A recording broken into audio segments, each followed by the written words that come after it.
कहाँ से आप कहाँ तक जाएंगे और किन से मिलेंगे रायपुर में जाकर? मैनपुर से गरियाबंद से रायपुर। आपको लगता है समस्या समाधान होगा? मेरे कहना ये है, हमारा जनजातीय लोगों को ऊपर सीढ़िया में रखा है, अभी तक के कोई चीज की सुविधा नहीं है।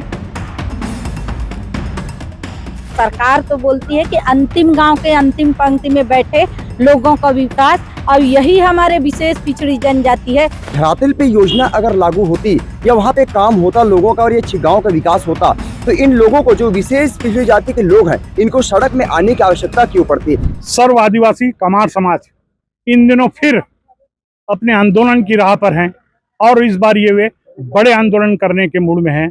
मैनपुर से लेकर रायपुर 135 किलोमीटर पद यात्रा करने निकले हैं और ये पद यात्रा करके राज्यपाल को अपनी समस्याओं से अवगत कराएंगे। लगातार आवेदन और निवेदन करने के बाद जब जिला प्रशासन की ओर से कोई सुनवाई नहीं हुई है, ऐसे स्थिति में ये पद यात्रा प्रारंभ कर रहे हैं।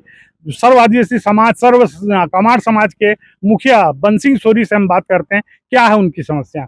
आज 22 सूत्रीय मांग को लेकर के आज गरियाबंद से पद यात्रा निकलते हैं, क्योंकि वहाँ पेयजल नहीं है, ना रोड नहीं है, ना स्कूल भवन नहीं है।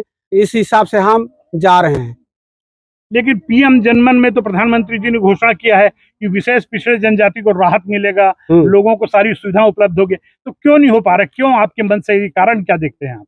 पीएम जनमन योजना या मेरे हिसाब से कितने दिन का खोलता है, अभी भी पूछा हूँ एसडीएम साहब को, तब भी नहीं बताया कि आज हमारे हिसाब से 5 साल के लिए योजना खोला जाता है, परंतु आज 3 दिन में बंद किया जाता है। इस हिसाब से हमारे अमामोरा में आज 35-30 आदमी को, कमारों को जनमन का 90 आदमियों लोगों का नहीं मिला है।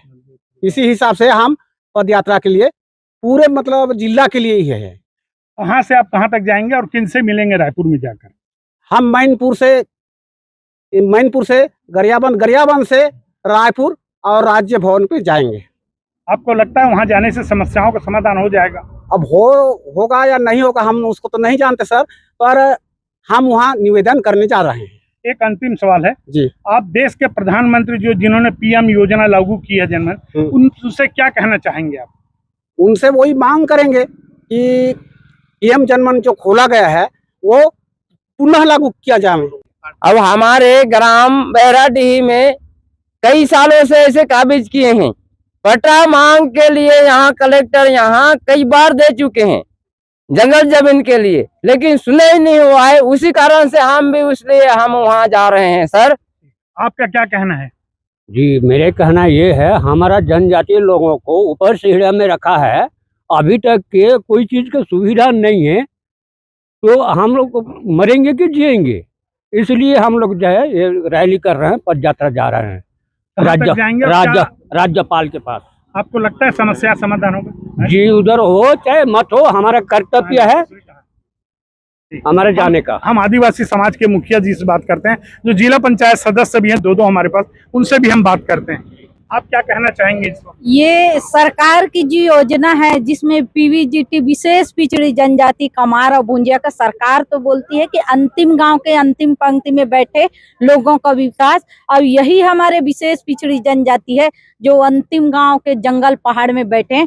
पर आज उनके लिए न सड़क की सुविधा है, न स्कूल की, न पेयजल की, और तो और उनके जो रह रहे हैं उस जगह को भरे बारिश में सरकार वन विभाग के द्वारा उनको बुलडोजर चलाया गया।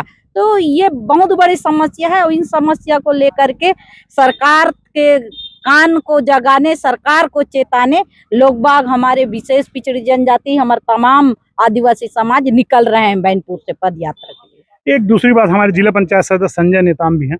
क्या देखते हैं, प्रधानमंत्री जी ने इतनी बड़ी घोषणा किया है लोगों को राहत देने के लिए, पिछड़े समाज के लोगों को, क्या इन तक ये समाज की सेवाएं पहुंच रही है, और ये पद यात्रा को आप किस रूप में देखते हैं? निश्चित तौर पे आज विशेष पिछड़ी जाति के लोगों को सड़क में आनी पड़ रही है।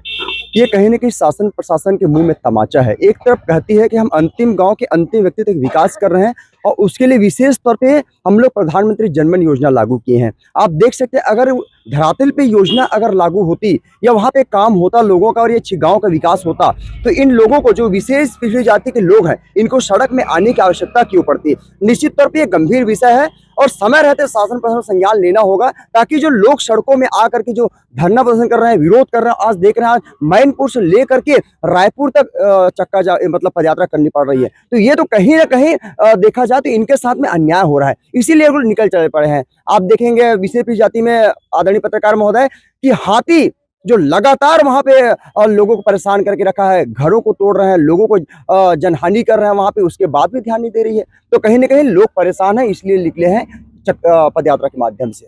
कुछ छोटा मोटा इधर से भी है मांग, उसको हम लोग करने के लिए तैयार है, लेकिन उनका रोड पुल पुलिया है वो शासन स्तर का है, तो उन्हें मंजूरी के लिए आवेदन भेजा जा रहा है। उनका काम जनमन का काम, पीएम आवास, सब काम चल रहा है, लेकिन कुछ बड़े बड़े मांग है वो हम पूरा नहीं कर सकते हैं, वो शासन स्तर का है, उसे शासन को भेजा जा रहा है। तो आपने देखा कि जितने आदिवासी कमार भुजिया जनजाति के लोग हैं आज 135 किलोमीटर पदयात्रा पे निकले हैं और इनकी मांगे पूरी ना होने के कारण निकले हैं। यह भी एक समस्या है, एक तरह से कहा जा सकता है। लोकतंत्र के स्तंभ कहलाने वाले कमार आदिवासी भुजिया, उनके साथ अगर इस तरह का व्यवहार हो रहा है तो निश्चित ही प्रशासन को सोचना होगा, शासन को सोचना होगा और कदम उठाना होगा इनके हित में, अन्यथा इस तरह ये पैदल जाएंगे तो एक तरह से कहा जा सकता है कि लोकतंत्र के लिए शर्म की बात होगी। फारूक मेमन, IBC 24, गरियाबंद।